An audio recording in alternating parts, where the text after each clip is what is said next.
Veera, Veera Jana Priya, Priya Karo, Nirma, Pujitam.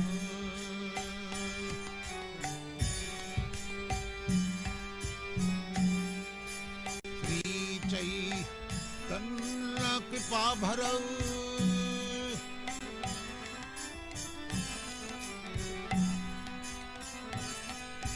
Sri Chaitanya Kripa Bharau, Bhuvi Bhuva Bharava Antarakau, Bande Rupa Sanatana Raghujugau, Sri Prabhu.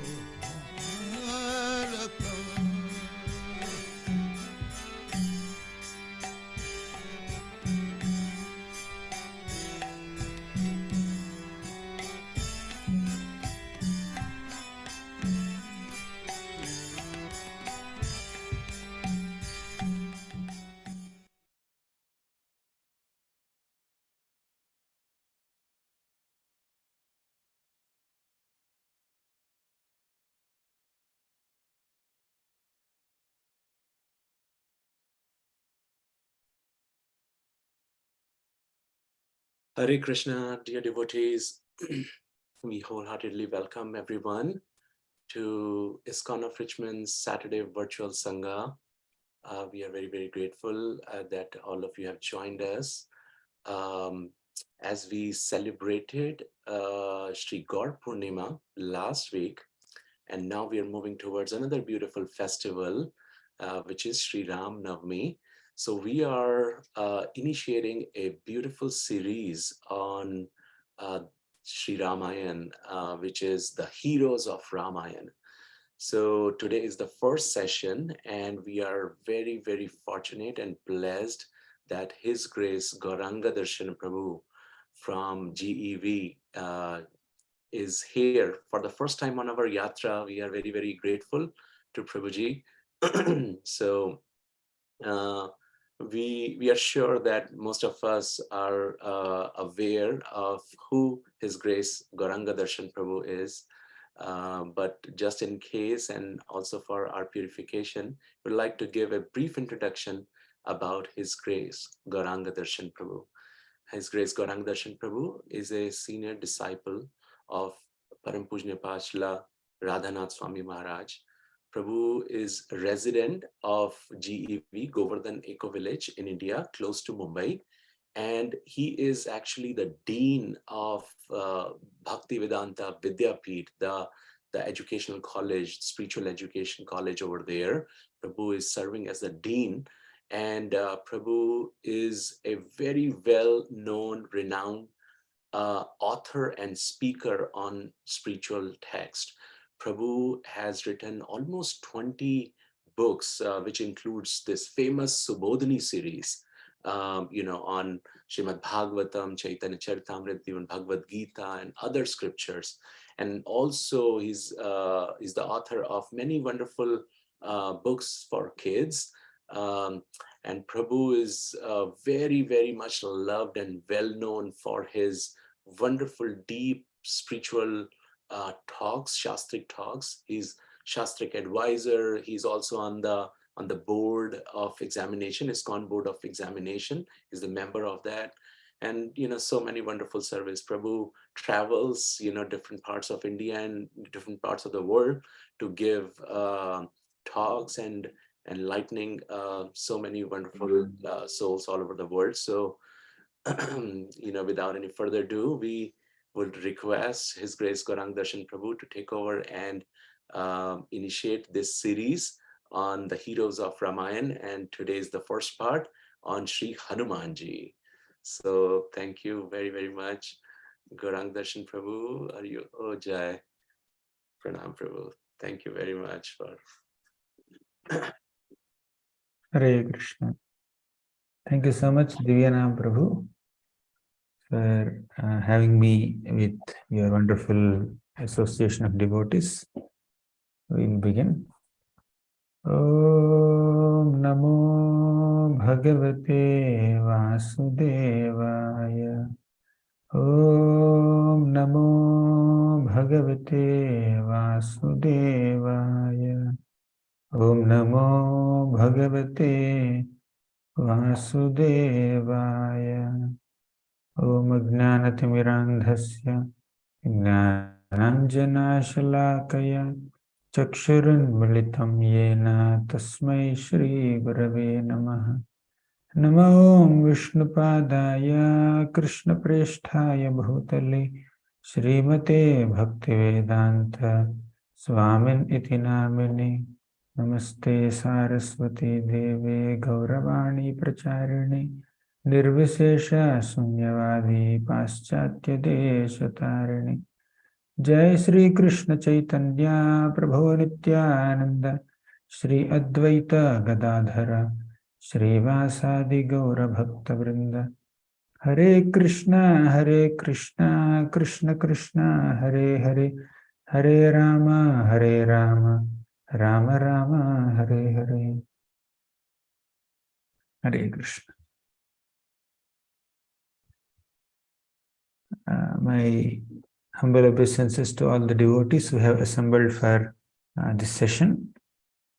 Today I was asked to speak on Ramayana, and I'm very happy that you are starting a series of a few sessions on different characters of Ramayana beginning from today.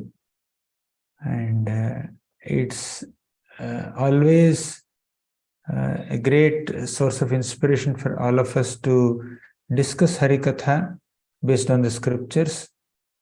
But when there are some festivals, there is an additional excitement for devotees to discuss Harikatha in relationship to that festival. Now, recently we celebrated Gaura Purnima. We were having several sessions where multiple devotees were glorifying Lord Chaitanya Mahaprabhu and sharing their understanding and appreciation and reflections on Lord Chaitanya Mahaprabhu's mercy in various ways. And now Ram Navami is coming up. Now there is meditation on Lord Ramachandra's pastimes. So it's a great fortune to be able to discuss Krishna Katha in the association of devotees. Today we will discuss a few glories of Hanumanji, one of the dearmost associates of Lord Chaitanya Mahaprabhu. In fact, the foremost associate of Lord Ramachandra. So of course, there is no difference between Ram, Krishna and Chaitanya. In that sense, although I did a mistake of saying Mahaprabhu, technically it's not wrong in one sense. So let's discuss a few glories of Hanumanji. Hanumanji is the most trusted servant of Lord Ramachandra. He is a wonderful, incredible combination of intelligence, efficiency, etiquette, and service attitude with perfect balance of emotions. So Hanumanji is known for his simplicity and intelligence both. Very intelligent people, smart and clever people are not so simple. Very simple-hearted people are not known to perform very Herculean tasks and be extremely clever and intelligent. But Hanumanji is both. You see, one day, Mother Sita was applying sindoor on her head. And Hanumanji saw that and asked her, "My dear mother, why are you applying this sindoor on your head?" And seeing his innocence, Mother Sita said, "My dear son, if I wear this sindoor, Lord Ramachandra will be very happy." Then after a few minutes, Hanumanji came to Sita Devi and gave a special darshan. There is sindoor all over his body. Okay, all over his body. Let my Ramachandra be pleased always because he likes sindoor. So you can see the simplicity of Hanumanji's heart there. On the other hand, you see, Hanumanji is extremely intelligent.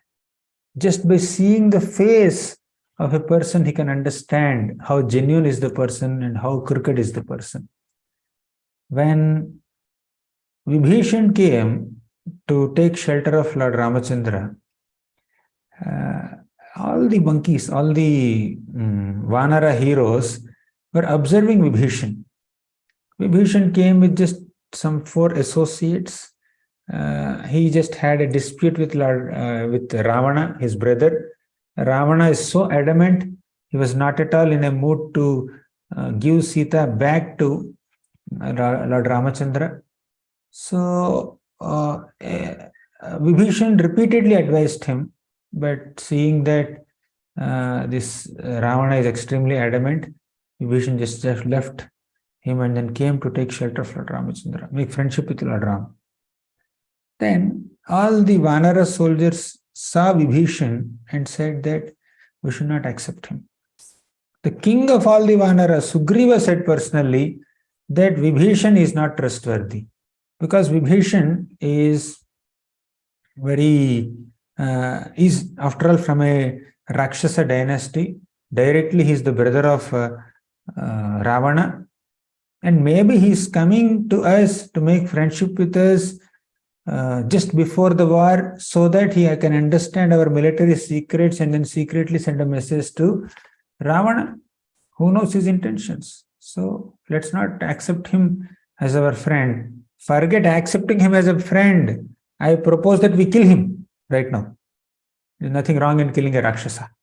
This is the suggestion of the Vanara king, Sugriva. But Hanumanji said, I can understand that just by his demeanor, his words, his expressions, I can understand that he has pure intentions. It's worth accepting him as an ally, a friend. So Hanumanji could figure out things which are unknown even to kings. Okay. And Hanumanji is known for his strength and Herculean tasks of either bringing Sanjeevani or bringing big boulders and mountain peaks for the construction of bridge across the ocean. And he is known to save Ram and Lakshman also from that weapon of Indrajit. He is known for many things, but he's also known for his simple, innocent devotion to Lord Ramachandra also. So Hanumanji is ever successful and the most non-controversial personality. Everybody loves Hanuman. So different Shastric characters are seen in different perspectives by people in this world. Some people have objections. Some people can't appreciate certain characters, although they are divine. They misunderstand. Even Krishna is misunderstood by some people for performing Rasa Leela and all. But Hanumanji is the most non-controversial personality, and he is loved by men, women, children, old people, Indians or Americans, whoever. This Hanumanji is really special. Okay. So when Hanumanji just entered Ramayana, for the first time Hanumanji, when his description appears in Ramayana, he meets Ram and Lakshman at Rishyamukha mountain. Ram and Lakshman were searching for Sita Devi. They came all the way to Rishyamukha mountain after meeting Jatayu, Shabari and all of them. Then as soon as Ram saw Hanumanji, he would understand that he is very intelligent. He is very learned in the Vedas. Hanumanji actually appeared in the form of a Brahmana and met Ram and Lakshman because Sugriva had sent him to find out who are these two human beings, Ram and Lakshman. So Ram said, Ram immediately noticed that you are my servant. So when Sugriva was searching for Sita Devi, means when Sugriva had to dispatch different armies in different directions to search for Sita Devi, Sugriva had sent Hanumanji towards south because that is the most probable direction in which Sita could be found. So let Hanumanji go in this side. Tvayeva Hanuman asti balam buddhi parakramaha. He has bala, buddhi and parakrama. So physical strength and valor and intelligence he has. And although there are hundreds and thousands of soldiers, monkey soldiers going in different directions, Ram gave his ring only to Hanuman, not to anyone. And before even the search for Sita began, it is kind of concluded by the leaders, Ram and Sugriva, that only Hanuman will be able to do the job. Okay, so Hanuman is such a trustworthy person. Okay, so in Yuddha Kanda of Ramayana, Indrajit released the Brahmastra and many people fainted. But Hanumanji did not faint, Vibhishan did not faint. So Vibhishan found Jambavan alive, and Jambavan asked Vibhishan like this. He was very tired. Is Hanuman safe? Then Vibhishan said, yes, Hanumanji is safe. If Hanumanji is safe, it's all right even if no one is safe. If Hanuman is not safe, even if everyone is safe, we are not safe. Because Hanuman can revive everyone. Okay, Hanuman is the trustworthy person for Sugriva, for Jambavan, for Sita Devi, for Lord Ramachandra, for Lakshmana, for everyone. Right? So even when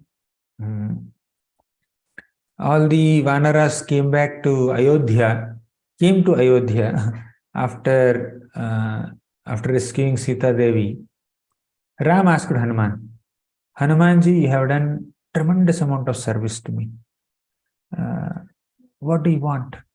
What do you want from me? Can I do something for you? Hanuman said, Sneho me paramo rajan tvai tishtatu nityada. My dear Lord, may you be affectionate towards me always, and let me always be affectionate towards you. I don't want anything else. Right? Everything else, whether I attain it or not, it doesn't matter. But I need to attain your love, your affection. Right?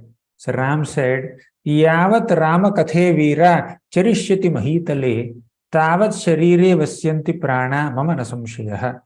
As long as Ramakatha is going on in this world, Hanumanji's glories will be sung forever. Okay.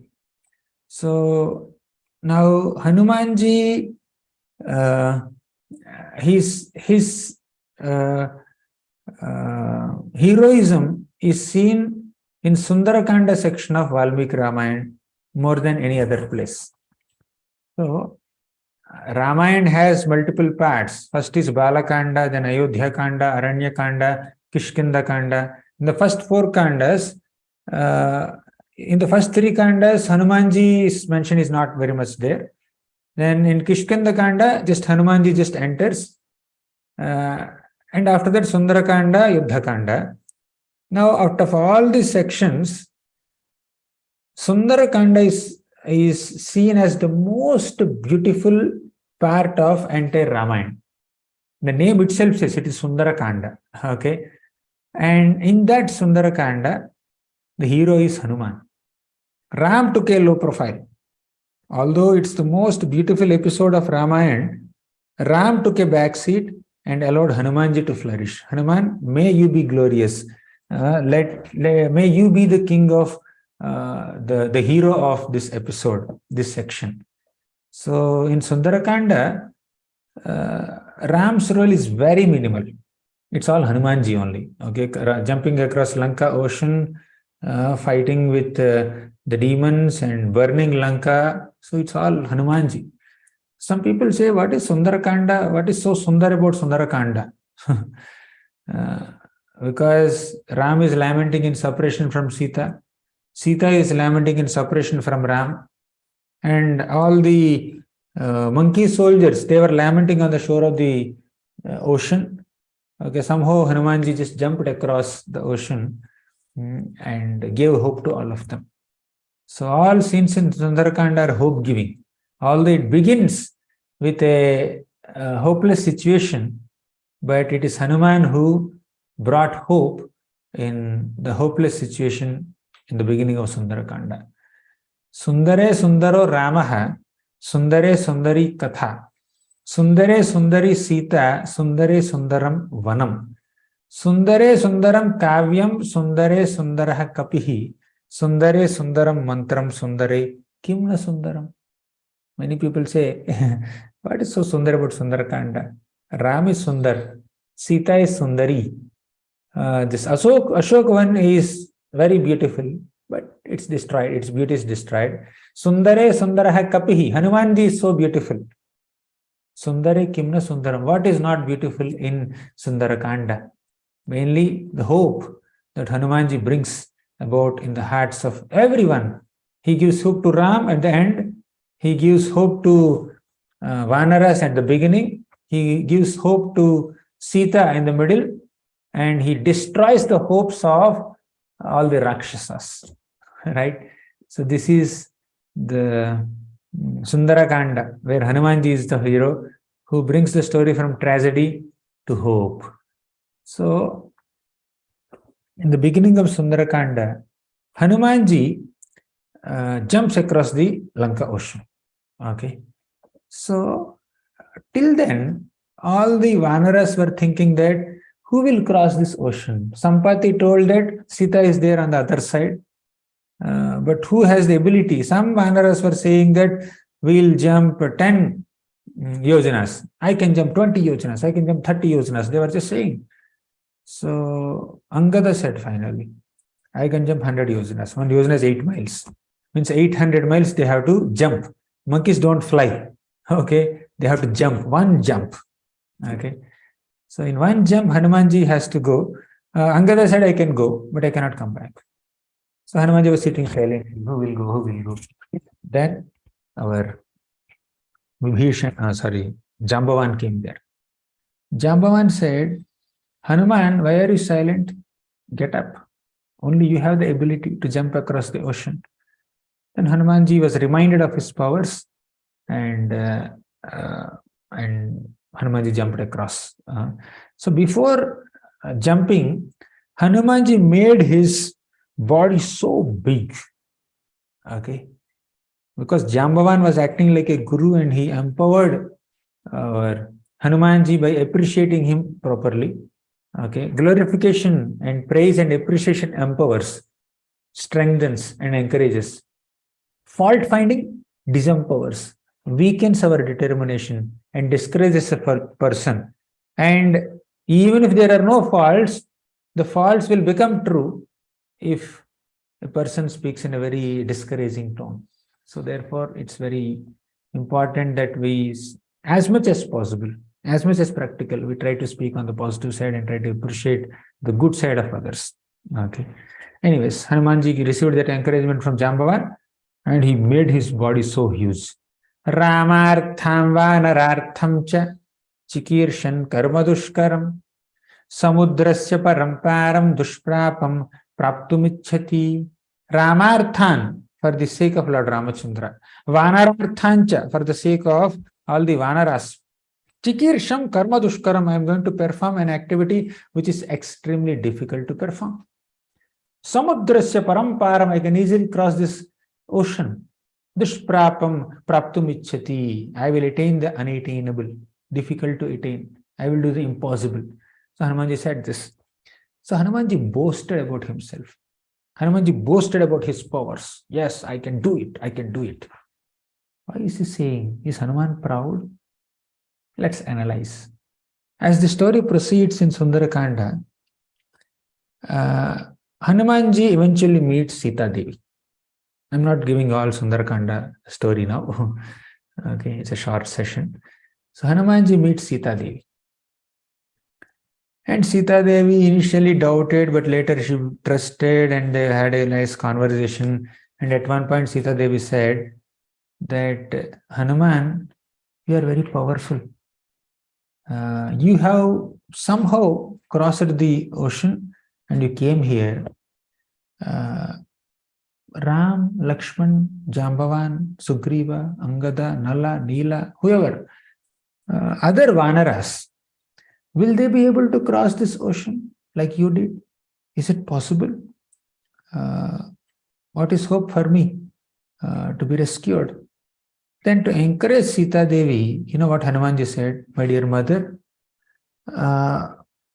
in Sugriva's army, I am the weakest monkey. Every soldier, Vanara in Sugriva's army is either equal to me in strength or greater than me in strength. No one is inferior to me. He said that. Now the same Hanuman on the other side of the ocean boasted about his powers.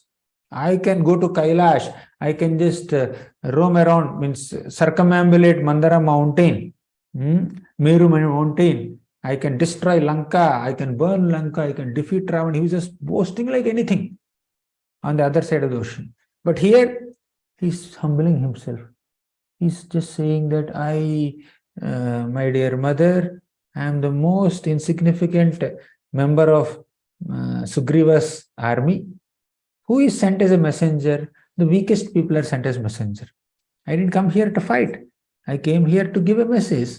I'm the weakest person. Sugriva's army has great heroes, celebrated heroes who are more powerful than me, are at least equal to me. No one is less than me. So here he's humbling himself, there he was boasting about himself. In both cases, Hanumanji's focus was not on boasting or humbling himself. He's humble only. He's not proud at all. But he was concerned about the emotions of others. All the monkeys, Vanaras, they were very despondent. They were very discouraged. They were very concerned and anxious. Who will cross this ocean? Who will fulfill the mission? Sugriva, our king, should not become upset. If we don't fulfill his desire, then he may punish us also. They were all very anxious. Hanumanji wanted to encourage the anxious monkeys. Therefore, to reassure them, he boasted about his powers. In this case, Sita Devi was anxious whether other monkeys will be able to cross the ocean or not. To encourage her, Hanumanji minimized his prowess and he boasted about other Vanaras. Right? So earlier he was boasting, now he is presenting himself inferior. In both cases, he wanted to encourage devotees. He wanted to reassure devotees. He wanted to give confidence to Sita here. He wanted to give confidence to Vanaras there. This is the attitude of a Vaishnava. A Vaishnava is not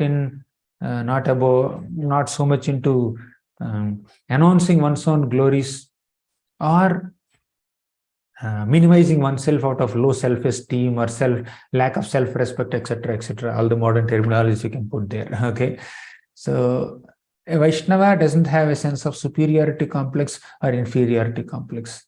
A Vaishnava is focused on service to the Lord and encouraging and serving the devotees also. That's the focus of a Vaishnava. Okay, so this is the greatness of Hanumanji. So Hanumanji, when he was crossing this Lanka ocean, he saw Mainaka mountain. So this Mainaka mountain came from the depths of the ocean and offered hospitality to Hanuman. Hanumanji, you have to go a long way. Why don't you just stay on my summit, on my mountain for some time, take some rest, then you can continue your journey. Then Hanumanji said, my dear Mainaka mountain, I am very grateful to you for this hospitality, but I am in a hurry now. When the mission is yet to be achieved and when time is less, you can't take breaks. Hanumanji was not in a mood of taking breaks. Hanumanji just, Hare Krishna, something came here, yeah. Hanumanji just acknowledged the service of Mainaka mountain and he moved ahead. So that is the focus, that is the one-pointed attention of Hanumanji. Okay. Vyavasayatmaka buddhi ekyeha kurunandana bahusakha hi anantascha buddhayo avyavasayina. So this is Vyavasayatmaka buddhi of Hanumanji. So next, Hanumanji moved ahead. Then he found the mother of Nagas, Surasa.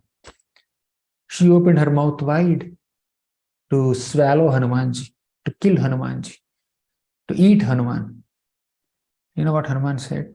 My dear mother, let me just go.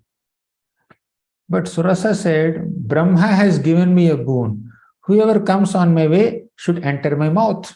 That is the boon that I received from Brahma. You must honor the boon.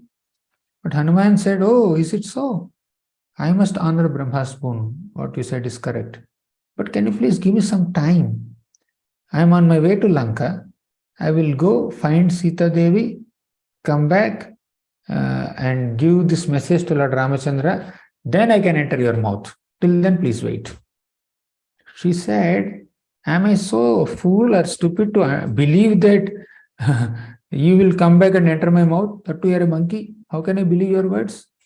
You should just enter right now. Okay. Then Hanuman said, no, mother, please don't say like that. I have to do this service. Okay, give me some time. I will definitely fulfill your desire. But Surasa did not listen. Surasa expanded her mouth so wide, so big, 10 yojanas wide. Hanumanji expanded his body also 10 yojanas big. Then Surasa expanded her mouth 20 yojanas wide. Then Hanumanji expanded his body 20 yojanas tall. So like that, 30, 30, 40, 40, 50, 50, 100, 100. Okay. So when Surasa opened her mouth so wide that it became 100 yojanas wide, then Hanumanji immediately became as small as a fly and just entered into her mouth, and within no time he just came out and said, my dear mother, I fulfilled Brahma's boon. I entered your mouth, but I came out. Okay. So seeing that intelligence and clever activity done by Hanumanji, Surasa became very impressed and blessed Hanumanji. May you be successful in your mission. What is the lesson here? Hanumanji is teaching us that we should not get into any egoistic competitions with others. We should focus on our seva.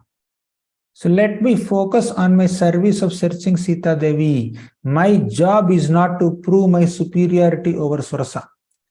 I am not here to prove that I can expand my body as much as or much bigger than Surasa's mouth. That's not my concern. That's not my lookout. I am supposed to be serving the Lord. So in that service, to accomplish that service, sometimes I may have to take a low position. There's nothing wrong in putting your step back. It's not necessary that we should always be leading in front only. We should stand behind also sometimes if necessary. So my job is not to get into any egoistic competition with this lady. My job is to serve the Lord. So I will do the needful. So Surasa found Hanumanji extremely powerful and intelligent, and she blessed. So when we have humility, when we keep our ego aside and we cultivate humility, then we receive all blessings. But if we are very egoistic and stubborn, we may win the argument, but we will lose the relationship. What is our lookout? You want to establish your superiority over other people, or you want to have friendly relationships with others? It's our choice. So moving ahead, Hanumanji was just traveling, soaring through the sky, just about to reach the other side of the ocean, but he was unable to move ahead. The reason was that when another demoness named Simhika, she held on to Hanumanji's shadow and was not allowing him to move. Hanumanji noticed, oh, this is not like Nagamata Surasa. She is a demoness. She is just catching me out of her envy. So Hanumanji just rushed into her body and pierced her heart, pierced her chest, and then came out. killed her basically. Okay. So sometimes when we are serving the Lord, or when we are doing some good activity, there are always some people who try to pull us down out of envy. So we should curb envy. We need not, in the name of humility or tolerance or patience, we need not allow ourselves to get exploited. We don't have to trouble ourselves or allow ourselves to get tortured by the envious activities done by others. We should protect ourselves from that envy, from the jealous attacks by others. So Hanumanji just removed this obstacle of envy and he jumped across the ocean. Okay, then finally he, and at the entrance also, there is Lankini. She blocked Hanumanji's entrance, but Hanumanji just stopped and defeated Lankini, and then he moved ahead and found Sita Devi, encouraged her, reassured her, destroyed the Ashoka Vatika and burned the entire Lanka, and then finally came back to Lord Ramachandra and gave the good news, okay, to Ram. So Ram became extremely blissful. Hanumanji considers himself as an arrow of Lord Ramachandra. Yatha Raghava Nirmuktah Sharaha Swasana Vikramaha Gachet Tavad Gamishyami Lankan Ravana Palitam. Yatha Raghava Nirmuktah. I am like an arrow that is released by Lord Ramachandra's bow. So this is the mood of Hanumanji. Even though Hanumanji accomplished many things, Hanumanji's mood was, it is Lord Ramachandra's accomplishment. Only by his grace I could achieve this. Otherwise, I am nothing.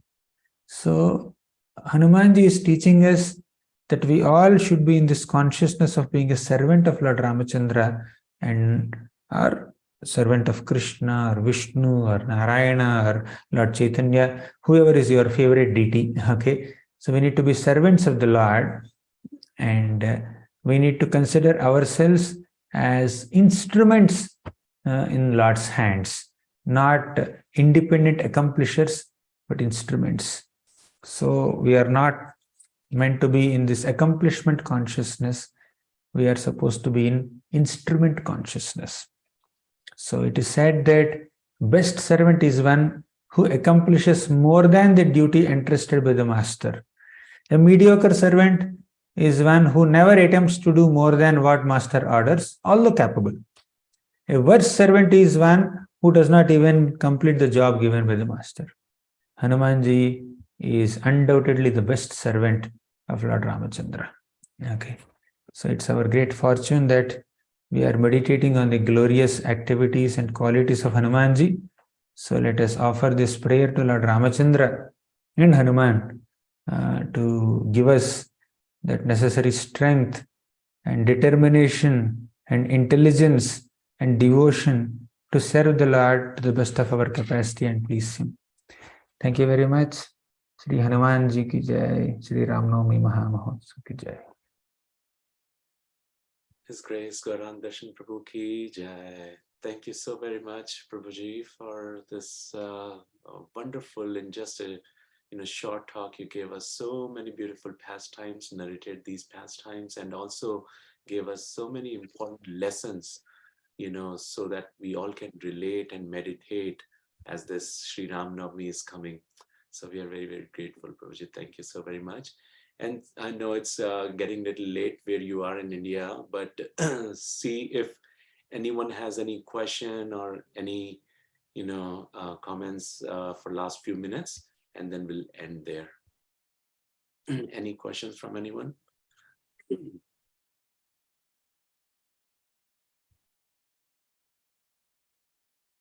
Okay, so the first question is from Shamla Gopika Mataji. Go ahead, Mataji. You can ask your question. Hare Krishna, Prabhu. Hare Krishna, dear devotees. Please accept my humble and pronounce Krishna Prabhupada. Prabhu, thank you so much for beautiful class. And Just one question regarding this tolerance. When we talk about, like, most of the time we talk about the humility, that how we have to maintain Trinata peace and Nichena, and that will attract the mercy of Krishna. But at the same time, like, we should not get into the place where we are getting exploited. So what is actually a borderline, that where we are really actually maintain that humility, or how we should avoid that exploitation also? It depends on the circumstances they're dealing with. There's no black and white formula, because it totally is dependent on circumstances. The tolerance has to be exhibited at various places while dealing with people of different backgrounds and relationships, right? Sometimes we may interact with our family members, our own parents or children, our brothers or sisters, our colleagues in the office, or while traveling in a local train or a bus. Somebody may cause some inconvenience, we have to tolerate that. So that tolerance we exhibit during travel is for 1 minute or 2 minutes or 1 hour. Okay. But we have to live with some people whole life. That is another degree of tolerance. We have to work with some people in some office, workplace. We may be there at workplace for a few years together, but it's not like lifelong relationship. It's a part of the life. And journey means it's just part of a day, small part of a day.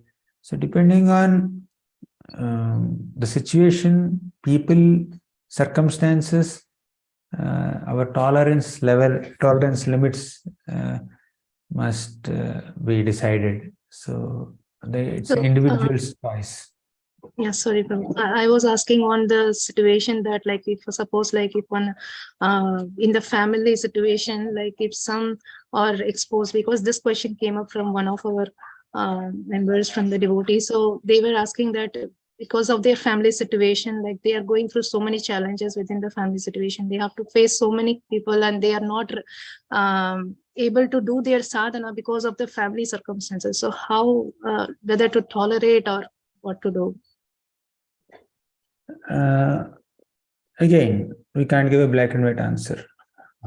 What exactly is the situation and how severe is the situation? Sometimes our own mind could magnify a situation, all the situation is not so intense. Sometimes the situation is really intense, we are unable to figure it out. We are unable to recognize it.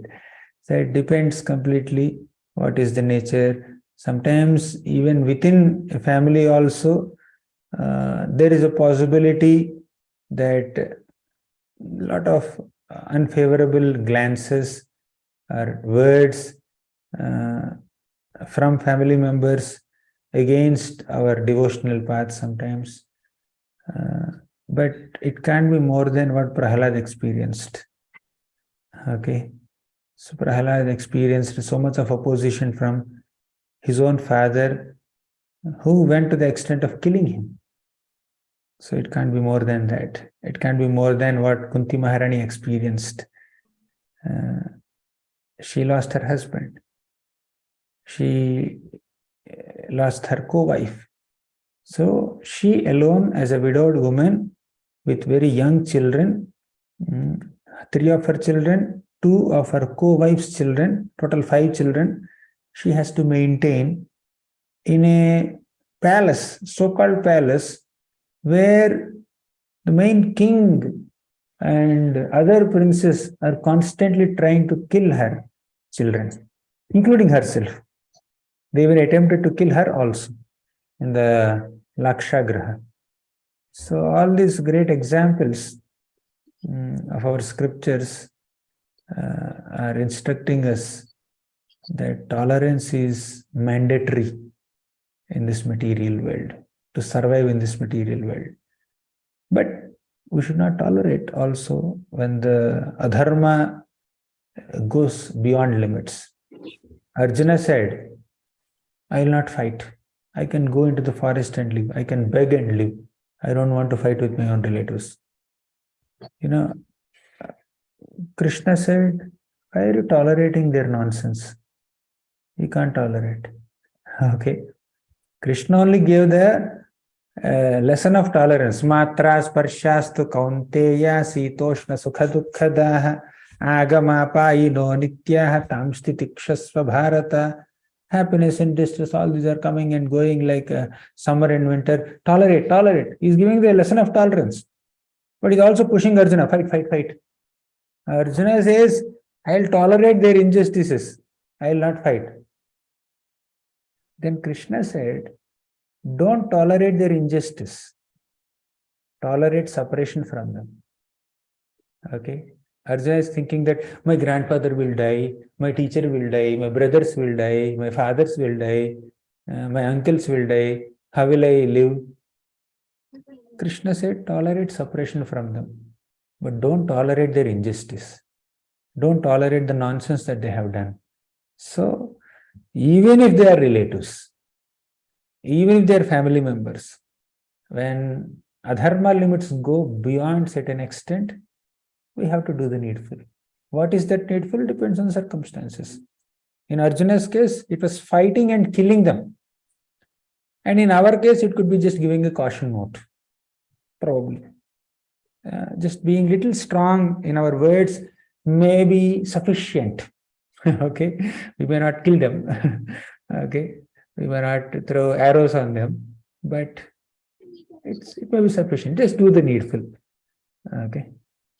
Adharma cannot be tolerated, should not be tolerated, especially when it creates problem with our dharma, which is bhakti. Okay, Mataji. Thank you so much. Thank you, Hare Krishna. We'll conclude, Prabhu. No more questions. Hare Krishna. From anyone? Yeah, no more hands. No? Thank you very much. You allow me to. So basically, again, to your point you mentioned about Hanumanji's extreme qualities. At one point, Hanumanji is so confident, and other point, Hanumanji is also submissive, humble, and meek. So, Prabhuji, when you mentioned that, when Mother Sita was asking that, if other Vanaras would be able to jump, and Hanumanji said, I'm the weakest one. So, but Hanumanji actually knew that no other Vanaras would be able to jump, but he was still saying that others can jump. So how do we understand that? Of course, Hanumanji's intention was to encourage Mother Sita, but at the same time, he was also, sounds like he was saying something which is not true. So how do we understand that, Prabhuji? And in all our lives also, when we take a humble position and, appreciate or, encourage other devotees, what would be a fine line that it is also not hypocrisy, but at the same time, it's just like, the natural humility. How do we understand that? It need not be hypocrisy. It should not be hypocrisy. When our intentions are pure, it's not hypocrisy. A mother wants to feed medicine to the child, but the child is not accepting medicine. What does the mother do? Mother will just say that this is chocolate, this is sweet, this is some candy, and then puts in the mouth of the child. Our mother may put that medicine inside a morsel of food, curd rice or sweet rice, and put in the mouth of the child. Is that cheating? Is that hypocrisy? It's cheating in one sense, but it's a necessary cheating. A cheating done for a great cause. So as long as the intentions are pure,